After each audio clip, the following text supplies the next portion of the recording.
রবিনহুডের গল্প তোমরা জানো? রবিনহুড ছিলেন একজন খুব বড় মাপের ডাকাত, যিনি কি করতেন, ধনীদের ধনসম্পত্তি লুট করতেন, করে দরিদ্রের মধ্যে বিতরণ করে দিতেন। এখন রবিনহুডের কাজটাকে কি আমরা ভালো বলবো নাকি মন্দ বলবো? Hello and welcome to our new video. তো আজকে আমরা আলোচনা করব class 11 second semester ethics portion এবং ক্যালকাটা ইউনিভার্সিটি অন্তর্গত বিএ যে পাস বা অনার্স, মাইনর বা মেজর যে পোর্শনই পড়ো না কেন, তার ফার্স্ট পেপারের এথিক্স বা নীতিবিদ্যা যে পোর্শনটা রয়েছে তারই বিভিন্ন বিষয় সম্পর্কে। আগের দুটি ক্লাসে আমরা আলোচনা করেছিলাম নৈতিক অনৈতিক ক্রিয়ার পার্থক্য এবং নৈতিক ক্রিয়ার স্তর সম্পর্কে। আজকে আমরা আলোচনা করব উদ্দেশ্য ও অভিপ্রায়ের মধ্যে পার্থক্য। চ্যানেলে নতুন হলে অনুরোধ রইল আগের ভিডিওগুলি দেখে আসার এবং সাবস্ক্রাইব করার, এবং সম্পূর্ণ ভিডিওটি দেখার অনুরোধ রইল, কারণ এখানেও কিন্তু একটা বিষয় অন্যটার সঙ্গে রিলেটেড। উদ্দেশ্য না বুঝলে অভিপ্রায় বুঝবে না, অভিপ্রায় না বুঝলে উদ্দেশ্য বুঝবে না। চলো ক্লাস শুরু করা যাক। তো প্রথমেই জানা দরকার যে উদ্দেশ্য কি। উদ্দেশ্য হচ্ছে লক্ষ্য বস্তুর ধারণা। আমাদের জীবনে অনেক কিছুর অভাব থাকতে পারে এবং এই অভাবের পূরণ করার অনেক রাস্তা রয়েছে। তো এই অভাব পূরণ বা লক্ষ্য বস্তু, অভাব পূরণ কোনটা পেলে আমার অভাব পূরণ হতে পারে, এটাই হচ্ছে আমার উদ্দেশ্য। যেমন ধরো আমার শীতকাল আসছে, একটা ভালো চাদর হলে আমার শীত দূরীভূত হতে পারে, তাহলে চাদরটা হচ্ছে আমার উদ্দেশ্য। তেমনই হচ্ছে সামনে আমার পরীক্ষা এবং তার জন্য আমার কিছু ভালো নোটস পত্র দরকার, এবং নোটস পত্র আমরা বই পাঠ করেই জানতে পারি বা বই হলে ভালো হয়, তাহলে বইটা হয়ে যাবে আমার উদ্দেশ্য। তো এইরকম ভাবে কি হচ্ছে না, যখনই আমরা লক্ষ্যবস্তু সম্পর্কে একটা সুস্পষ্ট ধারণা তৈরি করে নেব, সেটাকেই বলা হচ্ছে উদ্দেশ্য। কিন্তু আমাদের আলোচ্য বিষয় হচ্ছে উদ্দেশ্য ও অভিপ্রায়ের মধ্যে পার্থক্য। এখন শুনতে একই রকম, উদ্দেশ্য আর অভিপ্রায় কথাগুলো আমরা নর্মালি ইকুয়াল ধরে নিই, বা আমরা অনেক সময় বলে থাকি এখানে কি অভিপ্রায় এসেছো, বা পরের সেন্টেন্সেই বললাম এখানে কি উদ্দেশ্যে এসেছো। অ্যাকচুয়ালি নীতিবিদ্যায় উদ্দেশ্য আর অভিপ্রায় দুটো বিষয় এক নয়।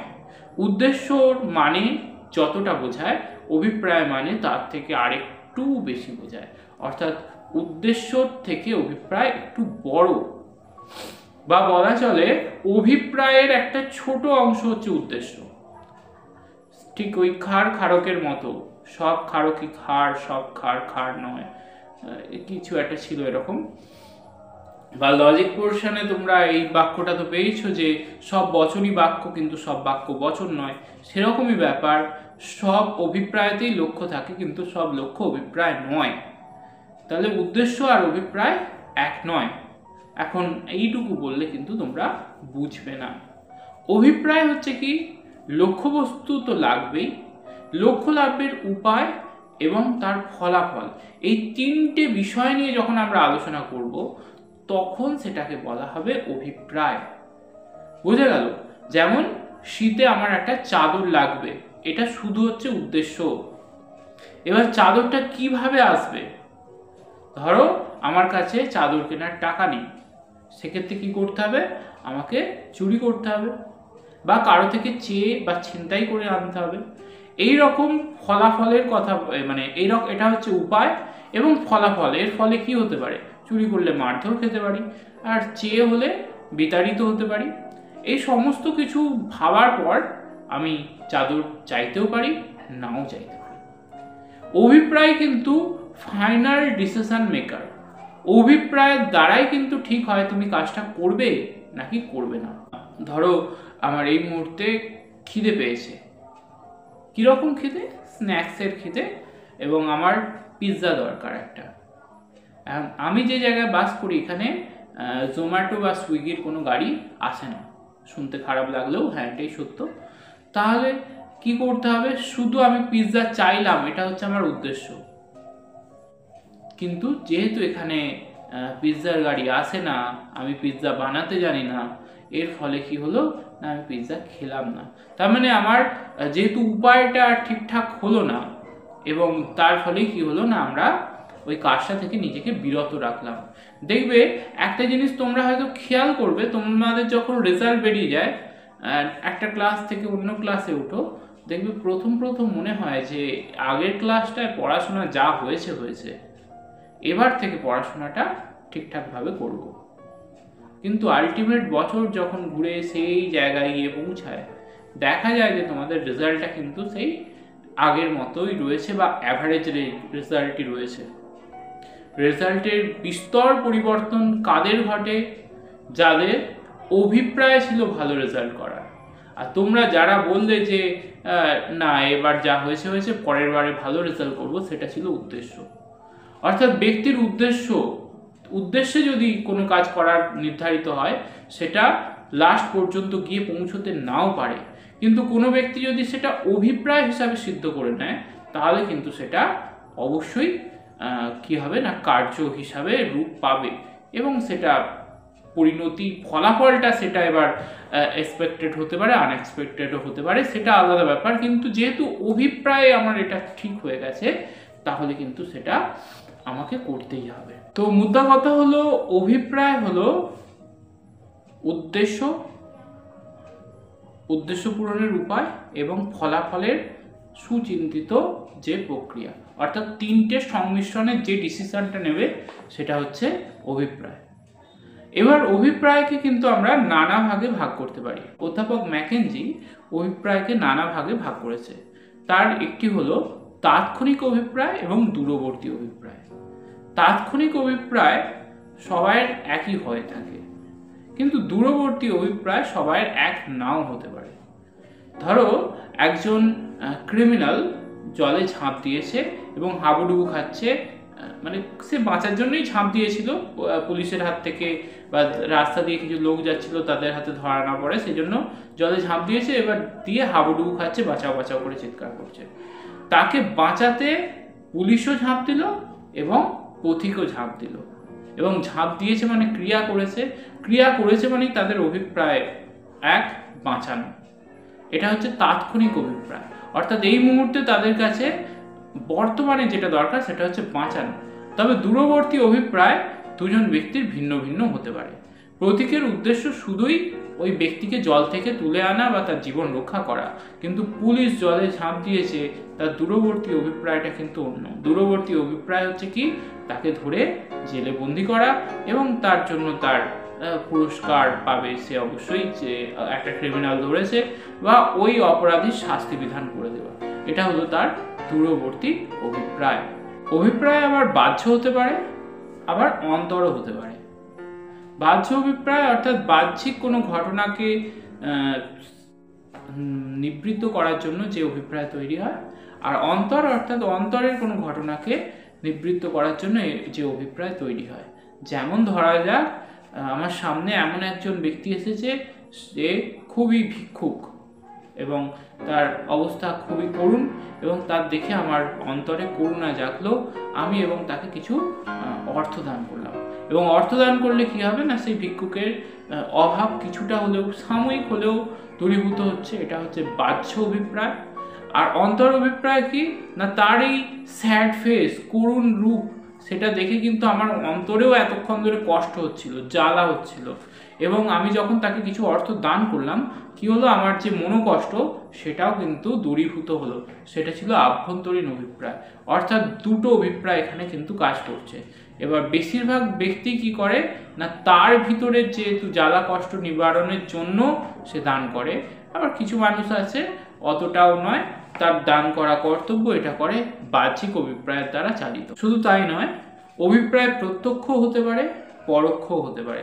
প্রত্যক্ষ অর্থাৎ যে অভিপ্রায় সরাসরি পূর্ণ হয়, এবং পরোক্ষ মানে যেটা অন্যভাবে তার অন্য ইন্টেনশন থাকে। যেমন ধরা যাক, একদল বিপ্লবী রেল লাইনের ধারে দাঁড়িয়ে রয়েছে এবং রেলে করে তাদের যে শত্রু একজন ইংরেজ সাহেব আসছে, এবং তাকে হত্যা করার জন্য সে কী করলো, ওই বিপ্লবী বোমা নিক্ষেপ করলো, যার ফলে কি হলো না, রেলটি লাইনচ্যুত হলো এবং হয়ে সাহেবের মৃত্যু ঘটলো।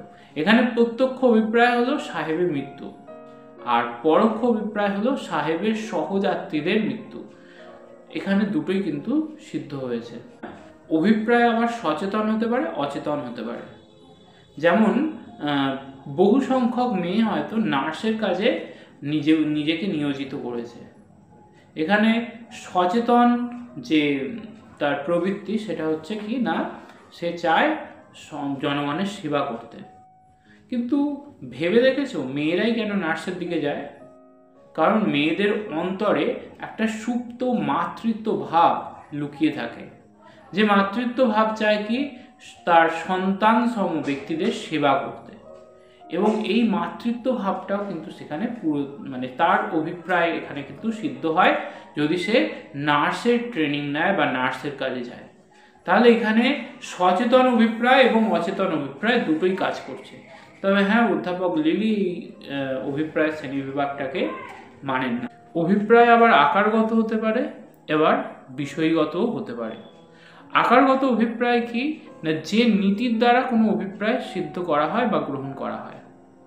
আর বিষয়গত হচ্ছে কি ফলাফলে চিন্তা করে যে অভিপ্রায় গ্রহণ করা হয় সেটা হচ্ছে বিষয়গত অভিপ্রায়। এবার দুজন ব্যক্তির বিষয়গত অভিপ্রায় অভিন্ন হতে পারে, কিন্তু আকারগত অভিপ্রায় অভিন্ন নাও হতে পারে। যেমন ধরা যাক যে একটা দেশের যে প্রধানমন্ত্রী, তাকে হয়তো একজন মনে করছে যে এ অতি ধর্ম বিদ্বেষী, সেই জন্য এনার পতন কামনা করা উচিত। আর একজন মনে করছে যে ইনি দেশের উন্নতি সাধন করছেন না, তাই এনার পতন কামনা করা উচিত। এবং দুজনেই এই নেতার বা মুখ্যমন্ত্রীর বা প্রধানমন্ত্রীর পতন কামনা করছে। এখানে কি হচ্ছে, তাদের আকারগত অভিপ্রায়টা কিন্তু ভিন্ন, কারণ তাদের নীতিটা ভিন্ন। একজন ধর্মের ভিত্তিতে তার পতন কামনা করছে, আর একজন হচ্ছে তার দেশের উন্নতি বা প্রগতির ভিত্তিতে তার জাজ করছে। কিন্তু উভয়ের বিষয়গত অভিপ্রায় যেটা, সেটা কিন্তু এক। দুজনেই কিন্তু ওই নেতা বা মন্ত্রীর পতন কামনা করছে।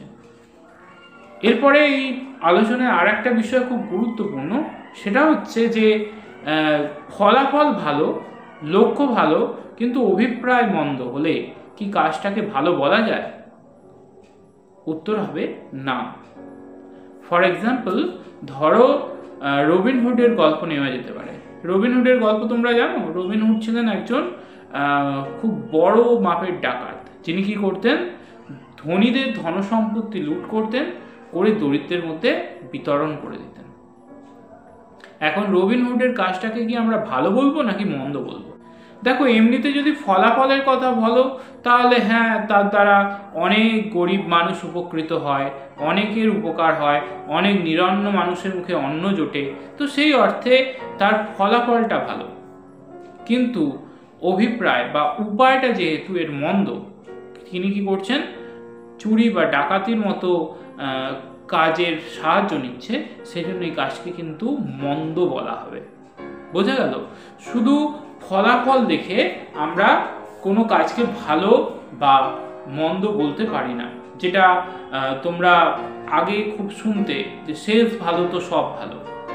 শুনেছ তো, শেষ ভালো তো সব ভালো। কিন্তু না, শেষ মানে ফলাফল আর কি। ফল ভালো তার মানে গোটা গাছটাই ভালো। কিন্তু নীতিবিদ্যা বলছে না, শুধু ফলাফল ভালো হলে হবে না, তার উপায়টাকেও ভালো হতে হবে। চলো, আজকের ক্লাসের ভিডিও শেষে তোমাদের প্রশ্ন রইল, টুকলি করে ভালো রেজাল্ট করা, মা বাবার মুখ উজ্জ্বল করা, এই কাজটা ভালো নাকি মন্দ? এটা তোমরা কমেন্টে জানিও। এই কাজটাকে আমরা ভালো বলবো না মন্দ বলবো? আরও একবার বলছি, টুকলি করে ভালো রেজাল্ট করে মা বাবার মুখ উজ্জ্বল করা, এই কাজটাকে আমরা ভালো বলবো নাকি মন্দ বলবো? যদি ভালো বলি কেন ভালো, আর যদি মন্দ বলি কেন মন্দ, সেটা তোমরা কমেন্টে একটু লিখে জানিও। যার কমেন্ট ভালো হবে আমি অবশ্যই কিন্তু পরের ভিডিওতে তার ছবি সহ, তার কমেন্টের ছবি সহ আমি সেটা পাবলিশ করব। ভিডিও এই পর্যন্ত। এতক্ষণ দেখার জন্য অনেক অনেক ধন্যবাদ। এবং যদি ভিডিও ভালো লেগে থাকে একটা লাইক, চ্যানেলে নতুন হলে সাবস্ক্রাইব এবং বন্ধুদের মাঝে শেয়ার করে দিও। এত সুন্দর সুন্দর ভিডিও একা উপভোগ করবে কেন, তোমাদের বন্ধুদেরকেও জানাও। দেখা হচ্ছে নেক্সট ভিডিওতে। ধন্যবাদ।